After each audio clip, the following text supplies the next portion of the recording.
বিলাসীপাৰাত অসম জাতীয় পৰিষদৰ জাগৰণ সমাৱেশ আৰু যোগদান কাৰ্যসূচীত উপস্থিত লুৰিণজ্যোতি গগৈ। ৰোকাখাতা উচ্চতৰ মাধ্যমিক বিদ্যালয়ৰ প্ৰাক্তন অধ্যক্ষ হীৰেন নাথৰ সভাপতিত্বত আজি বিলাসীপাৰা IN1 খেলপথাৰত উক্ত জাগৰণ সমাৱেশ কাৰ্যসূচী অনুষ্ঠিত হয়। উল্লেখ্য যে জাগৰণ সমাৱেশত দেশৰ বিভিন্ন পৰিস্থিতি সন্দৰ্ভত মহামূল্যৱান ভাষণ আগবঢ়ায় অসম জাতীয় পৰিষদৰ সভাপতি লুৰিণজ্যোতি গগৈয়ে। যদিও অসম জাতীয় পৰিষদৰ মুখপাত্ৰ জিয়াউৰ ৰহমানে বিজেপি দলৰ আগশাৰীৰ মন্ত্ৰী ডক্টৰ হিমন্ত বিশ্ব শৰ্মাক ক্ষুৰধাৰ ভাষাত সমালোচনা কৰে। জাগৰণ কাৰ্যসূচীখনত উপস্থিত থাকে অসম জাতীয় পৰিষদৰ ৰাজ্যিক আহ্বায়ক আনছাৰ হুছেইন, কেন্দ্ৰীয় কমিটিৰ সম্পাদিকা কবিতা দাস, কেন্দ্ৰীয় কমিটিৰ কাৰ্যকৰী সদস্য তথা বিলাসীপাৰা পূব সমষ্টিৰ প্ৰত্যাশিত প্ৰাৰ্থী ডক্টৰ কানলাল দাস, ধুবুৰী জিলাৰ তত্ত্বাৱধায়ক ইমদাদ হুছেইন, যুৱ শক্তিৰ দীপক শৰ্মা, ৰাইজৰ দলৰ ধুবুৰী পূব জিলা কমিটিৰ সভাপতি জগন্নাথ ভকত, সম্পাদক নাজিমুল হক আদিকে ধৰি বিভিন্ন পৰ্যায়ৰ নেতাকৰ্মী উপস্থিত থাকে। জাগৰণ কাৰ্যসূচীখনত প্ৰায় ৫,০০০ৰো অধিক শতাধিক লোক সমাগম হোৱা বুলি জানিব পৰা গৈছে। বিলাসীপাৰাৰ পৰা জহিৰুল ইছলামৰ report, MKP TV live.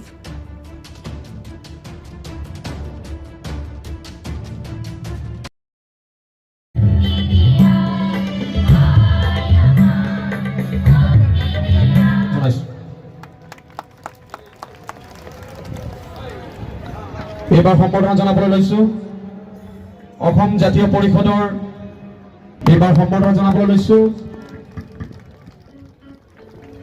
Assam জাতীয় পৰিষদ ধুবুৰী জিলাৰ যুটীয়া সম্পাদক, ক্ষমা কৰিব, ধুবুৰী জিলাৰ তত্ত্বাৱধায়ক চৰ্দাৰ ইমদাদ হুছেইন, অসম জাতীয় পৰিষদৰ সাংগঠনিক সম্পাদক চৰ্দাৰ ৰূপজ্যোতি ৰাজবংশী দল। চৰকাৰৰ মূল দায়িত্বত থকা বিজেপি নামৰ ৰাজনৈতিক দলটোৱে অসমৰ মানুহৰ মাজত এই পৰিৱেশ তৈয়াৰ কৰিলে, পৰিৱেশ সৃষ্টি কৰিলে। অসমৰ সমাজৰ শতামপুৰুষীয়া যিটো ঐক্য, সমন্বয় আৰু সম্প্ৰীতি, যি সমন্বয়ৰ বৰ ভেটি শ্ৰীমন্ত শংকৰদেৱ গুৰুজনা, শ্ৰীমন্ত মাধৱদেৱ, আজান ফকীৰ চাহেব, এইসকলে আমাৰ মাজত দি থৈ গ'ল। সেই আদৰ্শক সম্পূৰ্ণৰূপে নাইকিয়া কৰি অসমৰ মানুহৰ মাজত বিভাজনৰ ৰাজনীতি আৰম্ভ কৰিলে। কেৱল মাত্ৰ ৰাজনৈতিক ভৱিষ্যত যাতে বিজেপিয়ে সুৰক্ষিত কৰি ৰাখিব পাৰে, যাতে কেৱল মাত্ৰ ধৰ্মীয় মেৰু বিভাজন কৰি অসমৰ মানুহৰ পৰা ভোট লৈ ৰাজনৈতিক বৈতৰণি যাতে তেওঁলোকে পাৰ হ'ব পাৰে। এই বিজেপি দলটোৱে হয়তো নাজানে আমাৰ অসমৰ মানুহৰ সমন্বয়ৰ ঐতিহ্য। এই ৰাজনৈতিক দলটোৱে হয়তো নাজানে যে অসমত হিন্দু মুছলমান, অসমীয়া বঙালী যি ৰাজনীতি তেওঁলোকে পৰিৱেশ তেওঁলোকে তৈয়াৰ কৰিছে, এইখন অসমত যিমান অসমৰ শ্ৰীমন্ত শংকৰদেৱ গুৰুজনাৰ আদৰ্শ যিমান প্ৰাসংগিক, ৰূপকোঁৱৰ জ্যোতিপ্ৰসাদ আগৰৱালাৰ আদৰ্শ চিন্তা সমানে প্ৰাসংগিক, সিমানে বিষ্ণুপ্ৰসাদ ৰাভাৰ আদৰ্শ চিন্তা প্ৰাসংগিক, সমানে প্ৰাসংগিক হেমন্ত বিশ্বাসৰ আদৰ্শ, সমানে প্ৰাসংগিক আমাৰ আজান ফকীৰৰ আদৰ্শ। অসম জাতীয় পৰিষদ জন্ম দিছে, সেই দল দুটাৰ লগতো এনেকুৱা এটা ইতিহাস জড়িত হৈ আছে। সদৌ অসম ছাত্ৰ সন্থাৰ প্ৰথমগৰাকী সভাপতি এগৰাকী বেংগলী সম্প্ৰদায়ৰ ব্যক্তি, এই বুলি হয়তো বিজেপিয়ে নাজানে। য'ত কেৱল মাত্ৰ জাতীয়তাবাদৰ আদৰ্শ আছে, য'ত কোনো জাত পাত, হিন্দু মুছলমান, শিখ, জৈন, পাৰ্চী, বৌদ্ধ, খ্ৰীষ্টান য'ত নাই, য'ত কেৱল মাত্ৰ সমন্বয় আছে, য'ত কেৱল মাত্ৰ সমন্বয় আছে, সেই আদৰ্শ অসমৰ মানুহৰ মহান আদৰ্শ পৃথিৱীৰ কোনো প্ৰান্তত নাই। ভাৰতবৰ্ষ ৰাইজৰ আশীৰ্বাদ শুভাশীষ আমি কামনা কৰিছোঁ। ইয়াত উপস্থিত থকা সকলোলৈকে মই আন্তৰিক শুভেচ্ছা জনাইছোঁ, অভিনন্দন জনাইছোঁ। জাতিৰ সংকটৰ সময়ত জাতীয় জীৱনৰ সুৰক্ষিত ভৱিষ্যত নিশ্চিত কৰিবৰ কাৰণে কৰা এই সংগ্ৰামত যিসকল আহি সমবেত হৈছে, সেইসকলক সংগ্ৰামী অভিনন্দন জনাইছোঁ। আজি এটা বিশেষ দিন। এই দিনটোত আজি এই জাগৰণ সমাৱেশ আয়োজন কৰিছে, সমাৰোহ আয়োজন কৰিছে। সাহস, জাতিপ্ৰেম, অসমৰ মানুহৰ সুৰক্ষিত ভৱিষ্যতৰ কাৰণে কৰা তেওঁৰ যিটো ত্যাগ, সেই ত্যাগ অসমৰ প্ৰতিগৰাকী মানুহৰ কাৰণে আদৰ্শ প্ৰেৰণা হৈ ৰ'ব। মহাবীৰ চিলাৰায়ৰ এই আদৰ্শ সদায় উঠি অহা নতুন প্ৰজন্ম উত্তৰ পুৰুষৰ মাজত সদায় এটা প্ৰেৰণাৰ উৎস হিচাপে পৰিগণিত হওক, তাকে আমি কামনা কৰিছোঁ। জাতীয় জীৱনৰ মহান বীৰ শ্বহীদসকলৰ প্ৰতিও মই শ্ৰদ্ধা জ্ঞাপন কৰিছোঁ। স্বদেশ আৰু স্বজাতিৰ সুৰক্ষিত ভৱিষ্যতৰ কাৰণে জীৱন দিয়া, আত্মবলিদান দি যোৱা মহান বীৰ শ্বহীদসকলৰ প্ৰতি আমি তোমালোকৰ জীৱনৰ সৰ্বোচ্চ ত্যাগ, দেশ জাতিৰ সুৰক্ষিত ভৱিষ্যতৰ কাৰণে নিজৰ জীৱন, নিজৰ বৰ্তমান জাতিৰ ভৱিষ্যতৰ কাৰণে এৰি থৈ যোৱা এই ত্যাগ আৰু জাতি প্ৰেমৰ যি মহানুভৱতা, স্বদেশ প্ৰেমৰ যি মহান চানেকি, ই আমাৰ অসমৰ জনসাধাৰণ আৰু উঠি অহা নতুন প্ৰজন্মৰ কাৰণে সদায় আদৰ্শ হৈ ৰ'ব, সদায় আমাৰ কাৰণে প্ৰেৰণা হৈ ৰ'ব, তাকে আমি কামনা কৰিছোঁ। আজমল ফাউণ্ডেশ্যনলৈ নিৰ্বাচন কৰি পঠিয়াইছিল কোনটো? তেখেতৰ কাম আছিল বিধানসভাত আপোনালোকৰ সমস্যা উত্থাপন কৰা, চৰকাৰৰ পৰা আপোনালোকৰ অধিকাৰ কাঢ়ি আনি আপোনালোকৰ প্ৰাপ্য দিয়া। দিছেনে? এই কথাবিলাক আপোনালোকে এইবাৰ তেখেতক সুধিব।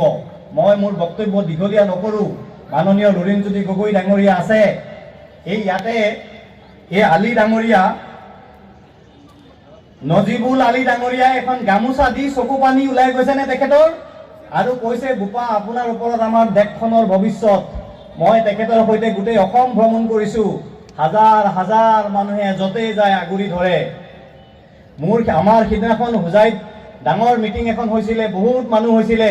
এটা চতুৰ্থ শ্ৰেণীত পঢ়ি থকা ল'ৰাই তাৰ পিগি বেংকটো আনি পেলাই দি দিছে, দি পেলাই কৈছে, এই টকাটো লৈ যাওক, আপুনি আপোনাৰ কামত লগাব, জাতিৰ কামত লগাব। বৰপেটালৈ তেখেতৰ লগত গৈ আছো, মাইকী মানুহসকলে গামোচা দি পেলাই ৰখাইছে, আৰু ৰখাই পেলাই এগৰাকী মাইকী মানুহ আগবাঢ়ি আহিছে, আহি পেলাই কৈছে, বোপা মোৰ মানুহজনে চৰকাৰী চাকৰি কৰিছিল, ঢুকাই গ'ল, মই 10,000 টকা পেঞ্চন পাওঁ, এই টকা 10,000 এক মাহৰ পেঞ্চন আপোনাক দিলোঁ, জাতিৰ কামত লগাব। লুৰিণজ্যোতি গগৈ ডাঙৰীয়াৰ মুখত মানুহে অসমৰ ভৱিষ্যত দেখা পায়। তেওঁক অসমৰ মাইকী মানুহসকলে নিজৰ সন্তান বুলি ভাবে। আৰু ধুবুৰীত আজি বিলাকীপাৰাত আপোনালোকে সেইটো প্ৰমাণ কৰি দিছে। শকুনি মামা নাম জানে নহয় আপোনালোকে? জালুকবাৰী সমষ্টিলৈ গৈছিলোঁ কেইদিনমান আগত, 3 কিলোমিটাৰ খোজকাঢ়ি যেতিয়া গৈছিল তেখেত, মিটিঙত মানুহ কিমান হৈছে সেইটো বাদ দিয়ক, মিটিং ফিল আপ, সভাস্থলী ফিল আপ হৈ গৈছে, হাজাৰ হাজাৰ মানুহ হৈছে, সেইটো বাদ দিয়ক। সত্ৰৰ পৰা খোজকাঢ়ি যেতিয়া মিটিঙলৈ 3 কিলোমিটাৰ খোজকাঢ়ি গৈছে, এনেকৈ এটা পৰিয়াল বাকী নাই যিটো পৰিয়ালৰ পৰা মাইকী মানুহ মতা মানুহ ওলাই আহি তেখেতক গামোচা দিয়া নাই, ফুল দিয়া নাই, খাবত মাৰি ধৰি চুমা খোৱা নাই। অসমৰ মানুহে লুৰিণজ্যোতি গগৈক সেই মৰম দিছে। শংকৰদেৱৰ জন্মস্থানত গৈ শংকৰদেৱ চাহাব বুলি কৈ গ'ল, হুলস্থুল লাগি গ'ল। লাগিছিল নে? কালি নে পৰহি অসমৰ মুখ্যমন্ত্ৰীয়ে শংকৰদেৱজী বুলি ক'লে, মনত আছেনে? আপোনালোকৰ টিভিত দেখিছেনে? মিল আছে, কিবা এটা মিল আছে, বুজি পাইছে? গতিকে মই ভাষণ দিয়া নাই, আপোনালোকে মোৰ পৰা ভাষণ শুনা বুলি আশা নকৰিব। এইখিনি কথা কৈ মই মোৰ বক্তব্য সামৰিম। মই বিশেষকৈ মুছলমান মানুহখিনিক কৈছোঁ, মই যিহেতু নিজে মুছলমান ঘৰ এটাত জন্মগ্ৰহণ কৰিছোঁ, আমাক খালি মুছলমান বুলি কয়। আমি যদি অকল মুছলমানৰ কথা কৈ থাকোঁ, তেতিয়াহ'লে বিজেপিয়ে হিন্দুৰ কথা ক'লে কি ভুল কথা কৈছে? আমি মুছলমান যিমান দিনলৈকে কৰি থাকিম, বিজেপিয়ে হিন্দু কিমান দিনলৈকে কৰি থাকিব। আৰু এইবাৰ অসমৰ হিন্দু মানুহে প্ৰমাণ কৰি দেখুৱাইছে যে বিজেপিৰ হিন্দুত্ববাদৰ এজেণ্ডাত তেওঁলোকে ভুল যোৱা নাই। বিজেপিয়ে হিন্দুত্বৰ টুপি পিন্ধাই মানুহৰ পকেট কাটি লৈ গৈছে। কেনেকে পকেট কাটিছে সেই কথাটো লুৰিণজ্যোতি গগৈ ডাঙৰীয়াই ক'ব। পকেট কাটিছে মানুহৰ, হিন্দুত্বৰ নাম লৈ ওপৰত আমাক টুপি পিন্ধাই দিছে। আজমল চাহাবে একেই কাম কৰিছে। সেইকাৰণে বিজেপিক অসমৰ পৰা খেদিবলৈ হ'লে ৰাজনৈতিকভাৱে আজমল চাহাবৰ ALDF দলকো খেদিব লাগিব। আমি যাতে আৱেগত ভুল নাযাওঁ, এই কথাখিনিকে কৈ মই মোৰ বক্তব্য সামৰণি মাৰিলোঁ। আৰু মোৰ কথাখিনি আপোনালোকে ধৈৰ্য সহকাৰে শুনাৰ কাৰণে আপোনালোক সকলোকে ধন্যবাদ জ্ঞাপন কৰিছোঁ। এবাৰ ৰাজনৈতিক যুঁজখন হ'ব ৰাষ্ট্ৰীয় ৰাজনৈতিক দল, সাম্প্ৰদায়িক ৰাজনৈতিক দলবোৰৰ বিৰুদ্ধে জাতীয়তাবাদী শিবিৰৰ ৰাজনৈতিক ভোটৰ। গতিকে এটা ফালে এটা ছাইডত আছে জাতীয়তাবাদী শিবিৰ আনফালে ৰাষ্ট্ৰীয় ৰাজনৈতিক দল তেওঁলোকৰ দীঘলীয়া বিশ্বাসঘাতকতা সাম্প্ৰদায়িকতা উন্নয়নহীনতা মানুহক বিভিন্ন ধৰণেৰে অত্যাচাৰ কৰা গণতন্ত্ৰ ধ্বংস কৰা আৰু তাৰ বিৰুদ্ধে আনফালে জাতীয়তাবাদী শিবিৰে অসমৰ স্বাভিমান আপোচকামী এটা চৰিত্ৰ প্ৰতিষ্ঠা কৰা তাৰ লগে লগে গণতন্ত্ৰক শক্তিশালী সুদৃঢ় কৰাৰ চিন্তাৰ ৰাজনীতি উন্নয়নৰ ৰাজনীতি অসমক ন্যায় দিয়াৰ ৰাজনীতি ছাত্ৰ ছাত্ৰী যুৱক যুৱতীসকলৰ সুৰক্ষিত ভৱিষ্যত নিশ্চিত কৰাৰ ৰাজনীতি আনফালে অন্যায় কৰি ছাত্ৰ ছাত্ৰীসকলৰ যিসমূহ তেওঁলোকৰ চাকৰি বাকৰি আছিল চাকৰি অবাধ দুৰ্নীতি কৰি তেওঁলোকক বাৰে বাৰে অন্যায় কৰি তাৰ বিৰুদ্ধে এবাৰ এই যুঁজ গতিকে এফালে ৰাষ্ট্ৰীয় ৰাজনৈতিক দল সাম্প্ৰদায়িক শক্তি আৰু আনফালে জাতীয়তাবাদী বিজেপিৰ ৰাজ্যিক সভাপতিয়ে কৈছে যে এজেপি আৰু ৰাইজৰ দলে জিৰৰ ভোট খেলিব এইটো ৰাইজে ঠিক কৰিব বুলি কৈছে চব গণতন্ত্ৰত ৰাইজে ঠিক কৰিব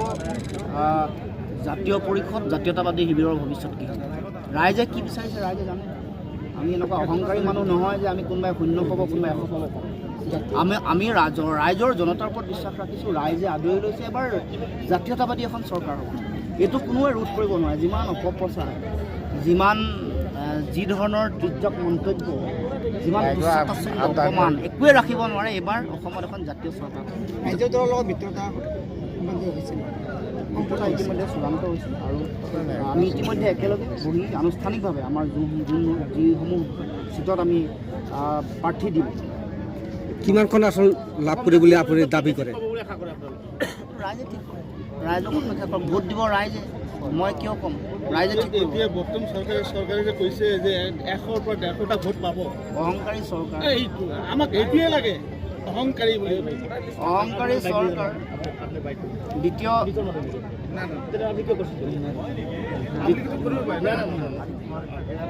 দ্বিতীয় কথাটো হ'ল যে কোনোবা মানুহে যদি এটা সংখ্যা কয় 100 পায় 150 পায় বা 104 পায় তেওঁ অতি মানৱ হ'ব লাগিব নহ'লে তেওঁ ভগৱান হ'ব লাগিব নহ'লে তেওঁ EVM মেচিন তেওঁ মেনিপুলেশ্যন কৰিব পাৰিব লাগিব এই তিনি শ্ৰেণীৰ মানুহেহে তিনি ধৰণৰ এটা সত্তাইহে আচলতে ক'ব পাৰে কিমান পাব জনতাই ঠিক কৰিব ভোট দিব জনতা গণতন্ত্ৰত ৰাইজেই ৰজা জনগণে ঠিক কৰিব অসমৰ ৰাজনৈতিক ভৱিষ্যত কি হ'ব গতিকে তেনেকুৱা ধৰণৰ গণতন্ত্ৰত অহংকাৰী মন্তব্য তেনেকুৱা ধৰণৰ অহংকাৰী কথা বতৰা জনতাই কেতিয়াও গ্ৰহণ কৰা নাই নকৰে আমি ৰাইজৰ শক্তিৰ ওপৰত বিশ্বাস কৰিছোঁ জনতাৰ পূজা অৰ্চনাই গণতন্ত্ৰৰ মূল কথা গতিকে ৰাইজৰ সেৱা জনতাৰ সেৱাৰ কাৰণে আহিছোঁ গতিকে তেওঁলোকৰ চিন্তা দৃষ্টিভংগীৰ ওপৰত আমি আস্থা ৰাখিছোঁ আৰু আমি বিশ্বাস কৰিছোঁ সমগ্ৰ অসমৰ পৰিৱেশ দেখি প্ৰত্যেৰে ক'ব খুজিছোঁ যে অসমত ৰাইজে ৰাজনৈতিক পথ পৰিৱৰ্তন কৰিব অসমত অতি সোনকালে এখন জাতীয়তাবাদী